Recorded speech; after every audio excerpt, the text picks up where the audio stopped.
Mayong along mga kapatid, liway abas ni para sa News 5 Bisaya. Dismayado o wala gikalipay ni President Bongbong Marcos ang paggawas ni Senator Bato de la Rosa tunga-tunga sa pagpadakop kaniya sa International Criminal Court.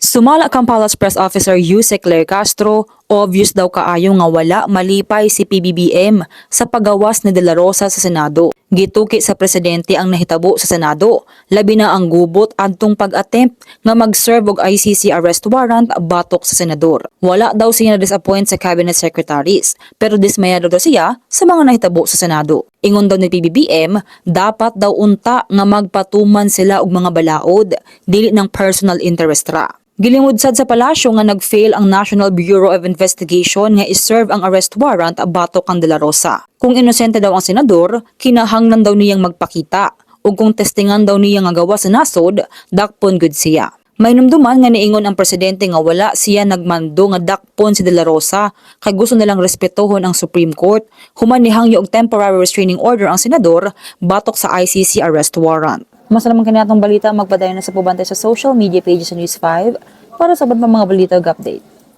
Amping tang tanan.